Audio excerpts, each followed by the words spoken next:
207 Baker, take one. A camera mark. Set, and 3, 2, 1, go.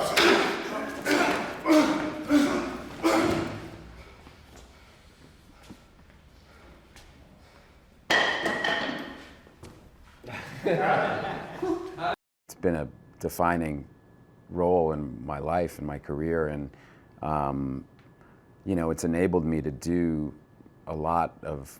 It's enabled me to kind of choose roles with reckless abandon, because I always had the safety of a Bourne movie kind of around the corner, and so I could be, you know, I could choose all of my roles without a lot of the considerations that actors sometimes have to make about, oh, you know, you try to guess, you know, how's the movie going to do at the box office? Is it going to find an audience? All that kind of stuff.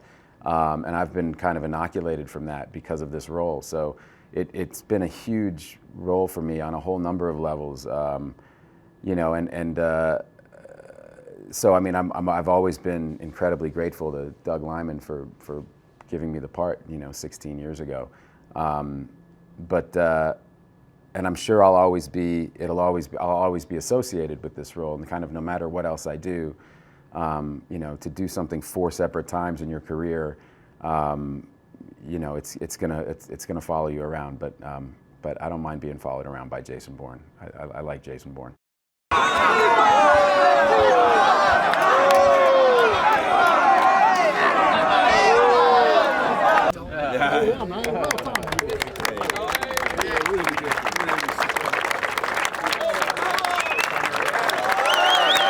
You know, the really funny thing was, when we turned up in Tenerife, I think was our first day.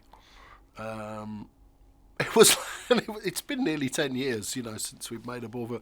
It felt like we'd literally finished last week, and here we were again. It was the most bizarre thing, and it was lovely.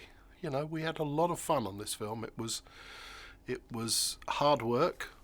And we did a lot of travelling, and there were a lot of problems to solve, but it was fun and exhilarating, and you know, as ever, you know, when you make a film, you want around you your people you can trust and people who you want to be in a trench with, you know, when it's really intense and the pressure's on. And there's no better colleague than Matt, you know, no better friend and colleague. On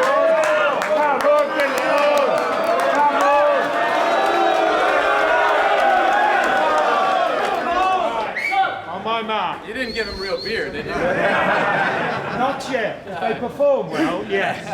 All right, guys, enjoy. Roll sound.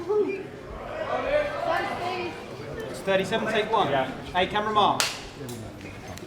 All right, and background. It was absolutely exciting to see suddenly, oh, there's Jason Bourne. You know what I mean? He's back. And he has a look when he does Jason Bourne. You know, it's a kind of intensity about him and a physicality. So that was really exciting.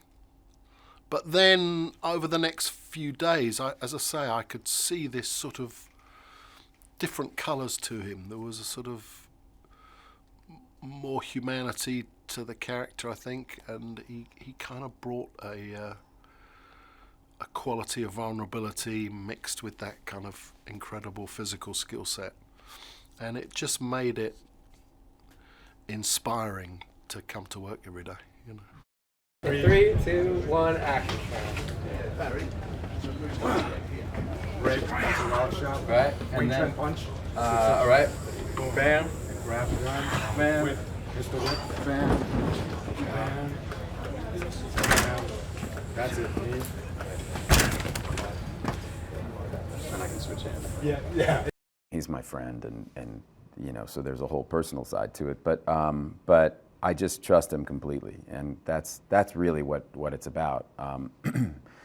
You know, his style requires a lot of, you know, it's like that saying, if you want to make an omelet, you got to break some eggs.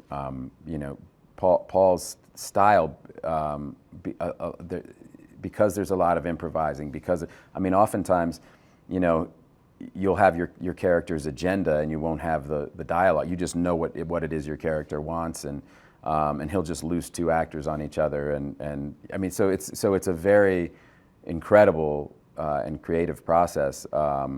But you know, I mean, as I said to Tom Hanks before Tom went to do Captain Phillips, I said, you're going to do the best work of your career and the worst work of your career, because that's just what Paul's style is. Like you know, he'll say, let's just get it up on its feet. It's going to be eggy. Don't worry about it. Let's just do it.